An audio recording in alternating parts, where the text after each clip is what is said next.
There has been a lot going on in my home state of Western Australia the past few weeks. I was on the phone and on the emails quite a bit while I was traveling. And of course, the first thing I wanted to talk about is the fact that the disallowance motion to disallow the Firearm Regulations 2024, put forward by, of course, our comrade Dr. Brian Walker from Legalised Cannabis WA, did not pass the Parliament on the 14th of August. The Greens didn't vote for it. They've said, like I predicted, that they would use the ongoing review as an excuse. And then, of course, we see language like Police Minister warns of total firearms anarchy if the motion was passed. Now, it wasn't actually him that said it, it was the Police Commissioner, but he was the mouthpiece that came out and said that. If only we had anarchy. And no, anarchy does not mean a violent ideology. It's no one has authority over you, and you have every right to defend your life and property. That's why I'm an anarchist these days. But this disallowance motion did not pass the Parliament, unfortunately.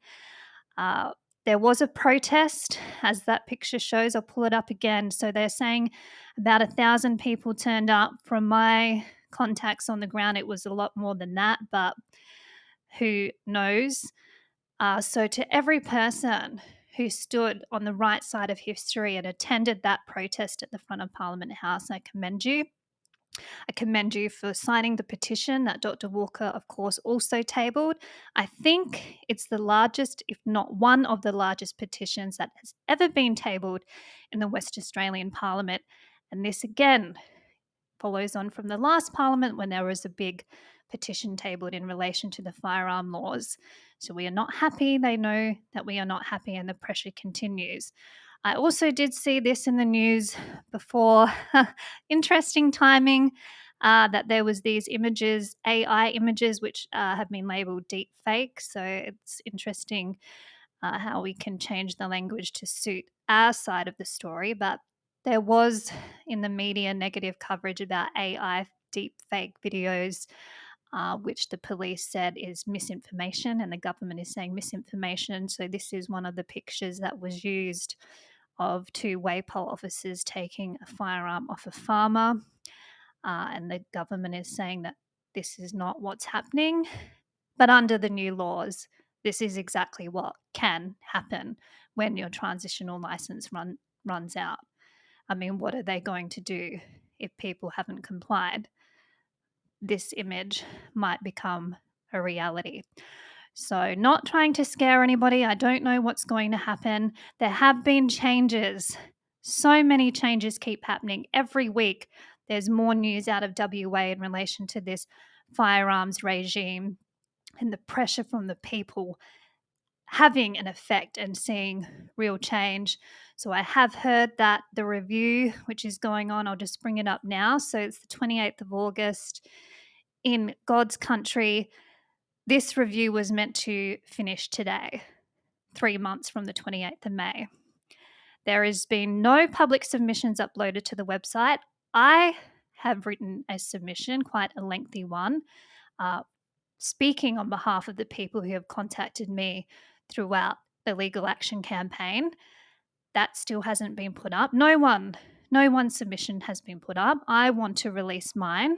So I think they've said you can't publish it until we publish it. You are meant to have been reported. The whole thing's meant to be finished by now. So I might take the liberty of putting out the information I have put together to present to the parliamentarians who are reviewing the Firearms Act. So this review is specifically in relation to the Act. I did put in things about the regs as well, because it did allow for any other matters. So the regulations, of course, have been a big issue for us. Interestingly, in the speeches from that debate regarding the disallowance motion on the 14th of August, I highly recommend people have a look through the Hansard, it's called, which is the minutes of what is said in Parliament by our representatives. I saw Dr. Brian Walker, who, of course, is a doctor. He pointed out that Regulation 222, which is the firearm health standards, that has been a big one that even the medical industrial complex are unhappy with. And then when there was politicians who spoke from experience going through the licensing process. So it's good to see in this term of parliament we have people who are firearm license holders representing us. I know there's a few commies on the other side of the house who are ironically licensed firearm owners, but of course they cannot step out of the party line, and they are ideologically aligned to the left view of firearms ownership. So it was interesting to read the Hansard, some great debate in there. Uh, of course, Nick Garan had a great speech too, called out the whole process. The arguments were valid. The arguments on why we should get rid of the regulations and revert to the 1973 regulations, which Dr. Walker and his magnificent team in his office had done all the research, had breached all of those cross party, cross bench members from the Greens, from everyone saying how it would actually work. And then the government came out and said it would be anarchy if they did that. So this is what we're dealing with in WA, this aggressive government, the adversary, the state, still does not want to listen to the people. And they are dragging this out as long as they can, feeding us little bits of changes here and there to the point where I'm seriously concerned some people in WA have Stockholm syndrome. Oh, thank you, government, for giving me more rights back. Thank you for letting me have permission to have more than 5. Oh, can I have 15 hunters now? Oh, thank you, my savior.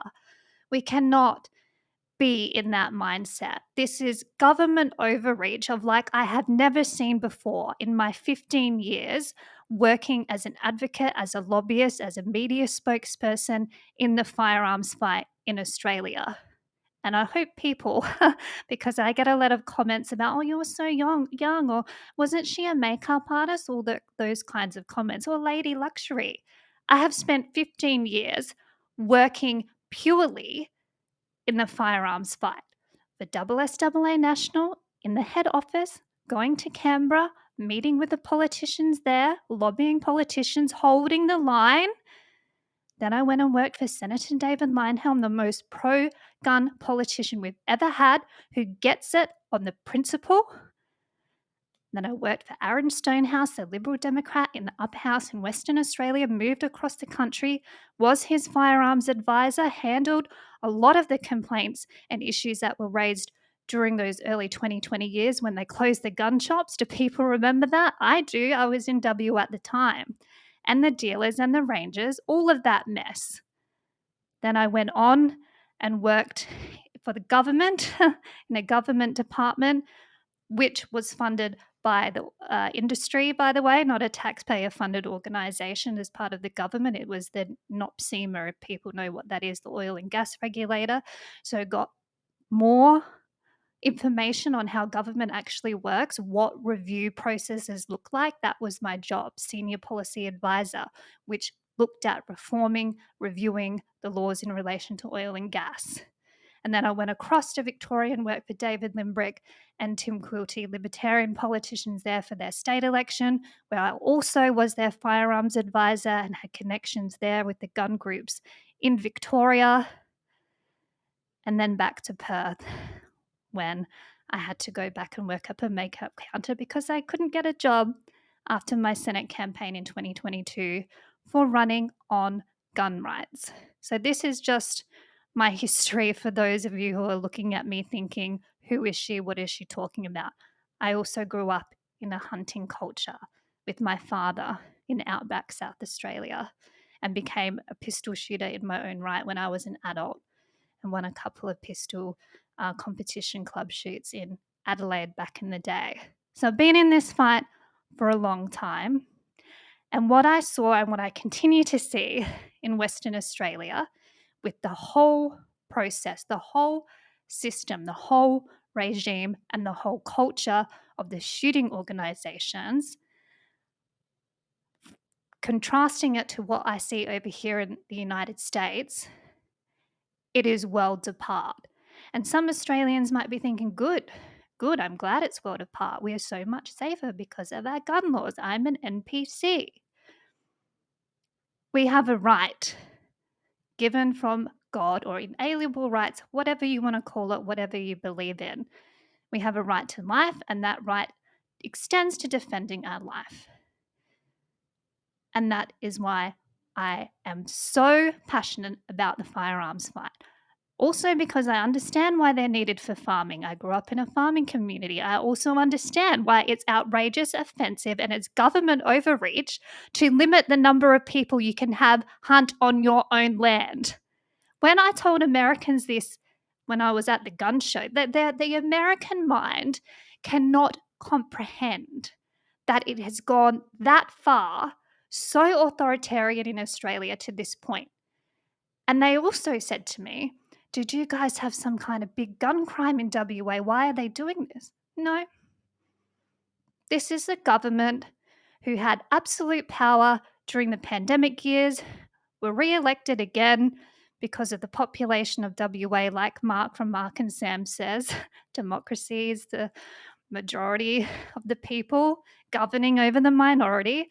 Also throw in there our electoral laws, the horseplay that goes on. I think there were issues with the actual electoral organisation that handled the WA election as well, but no consequences for that. Just another day in WA. I mean, this is what we're dealing with here. It is obscene. And it all comes back to the fact that we do not have individual rights recognised in the Australian Constitution or in the state constitution. I've had the pleasure of reading some state constitutions today, which I'll show in my next segment about self defense. But it is so clear to me now anything you do in Australia, whether you work as a lobbyist for SSAA National and their media spokesperson, whether you then go and work for a politician, a senator, or political parties that align with the philosophy on firearms ownership and why the people have a right to own firearms to begin with, not a privilege, a right. When you do that, when you run for office yourself, put yourself on posters holding guns as a female in WA. I'm still waiting for a return to my calls to help from Steeler at SSAA WA, but that time is long past. So when you do all of that, and then as an individual, wasn't even living in WA, I was technically homeless at the time, which is true, which is a result of me moving up to Queensland to work once again with political parties and organisations that say they're for gun rights. And then you have a very different experience. And so, as an individual, answered the call for help. There had been no legal challenge to the new laws. No one had gone to the highest level of lawyer you can get, which is a King's Counsel, used to be Queen Counsel before Queen Elizabeth passed away. No one, despite these men and the establishment and the organizations having more money than I could even dream of, thanks in part by the gun laws, which make it mandatory for us to join their organizations, give them a monopoly, or mandatory to do their firearms training course. That's not how it works here, just for the record. So then I went down, okay, let's try legal action. Let's do it. No one else wants to do it. I went to other organizations here. I've got the information. The lawyer who I've been working with has got a KC. That was bloody hard slog getting a courageous KC to actually say, yeah, I'll take on this case. And then when he did take on the case, just looking at it, I mean, Nick Garan and Dr. Brian Walker said of the 495 clauses in these new laws, the Parliament only looked at 4 before it passed. This is what we're dealing with, laws that have never even been seen before. The gun limits, I've been telling people about that here in America too. That's never been seen before. Where did that come from, by the way? All of this is what I have been working on for the better part of my life. So that's where we're at in WA. We are waiting for the review. So I expect, well, they were meant to have it all done today, but they've obviously given themselves an extension. I don't know. They haven't bothered to tell us. So that's a really great sign. But I have heard through my sources that there are already changes on the table because of the amount of submissions, emails, letters, meetings, and phone calls from the people about this to their representatives, to this review commission, to the petition itself, the people who attended out the front of Parliament House that day to protest. All of this is making change. So if you sent a letter, if you picked up the phone, if you even met with your local representative, you have been warriors in this fight. So thank you. This is how we make change. Now, while all of this has been going on, my legal action campaign and team, we have sent 4 letters now. 4 legal letters have been served on the police commissioner and the police minister. The last one was in relation to the compensation scheme prices and the destruction of firearms, specifically using explosives. Now, interestingly, the other 3 letters that were sent, the replies all came back from the police commissioner or police minister's office.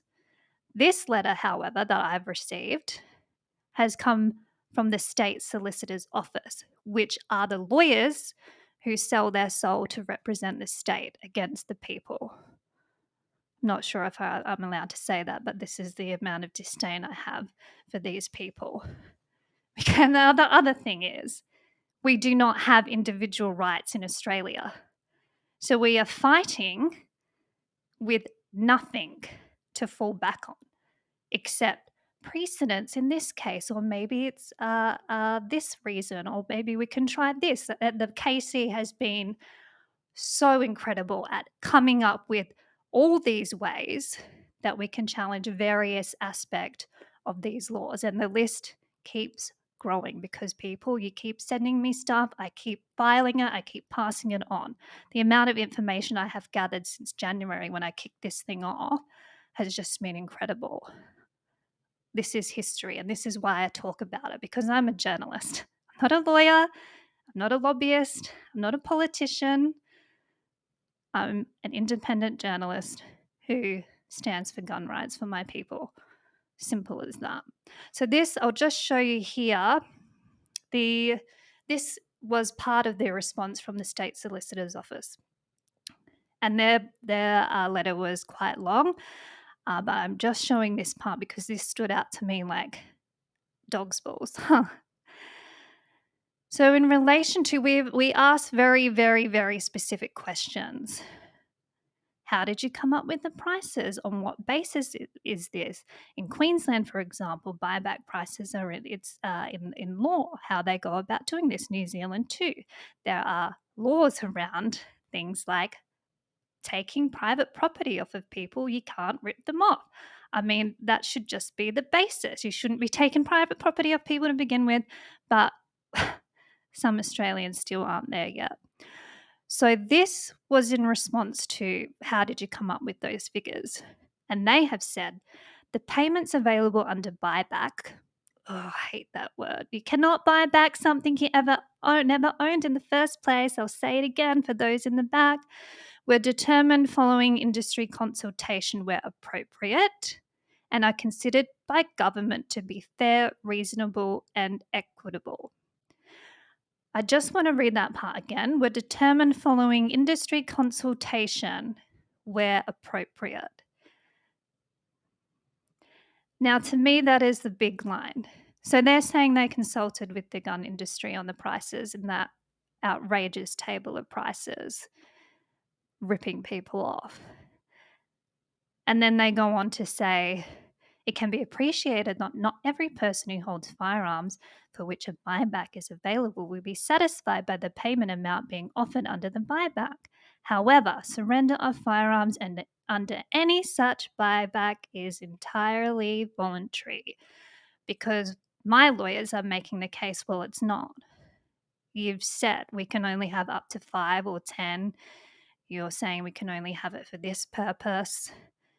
Uh, I didn't get a hunting permission letter, so I don't want to join a club to shoot my hunting rifle. The market's tanked. No gun shops over East want to return my call. So what am I meant to do? Certainly can't lose it in a boating accident. So I better do the only thing when I'm backed into the corner, my head's up against the wall. Oh, that's voluntary. The semantics. The concerning thing I had about the fact that they've mentioned industry consultation in that is if there is some kind of document or meeting notes floating around where this was discussed, how much should we pay people on average? How much do you reckon? Remember, that's how they tricked those who represented us at those consultation meetings with the minister into the gun limits. So, how much on average do you reckon a shooter like that? That's how they drag you in. You can never trust the state. Never, never trust, even if they're smiling. I just see them as parasites. And I recommend anyone dealing with politicians and bureaucrats in the state treat them with disdain because they certainly aren't serving the people, especially in Western Australia.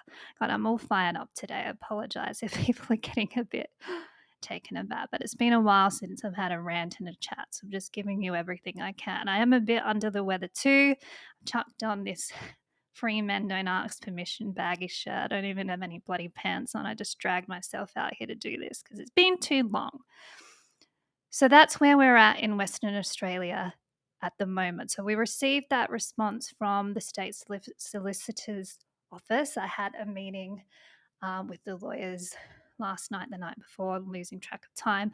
I stay up very late for WA to work on your time, which is great when Mr. Liberty gets up at 5 o'clock for work every morning, but that's what you do when you're married.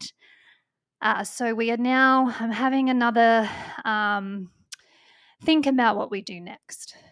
I'm thinking about what we do next because please keep in mind, and there seems to be this expectation that despite how I'm portrayed, treated, and spoken about in the cesspits of social media, the death threats I have received, the mockery that has been made about me in every little thing I do, every picture I post, comments about can she even legally be allowed to own guns in the US? And these are coming from men who are meant to be for gun rights in Australia, by the way. Seriously. I mean, I wouldn't be surprised if they reported me to ICE at this rate. For what? Are you saying that I don't have the right to defend myself? That I shouldn't be armed? Are you calling for Lady Liberty to be unarmed? Wow.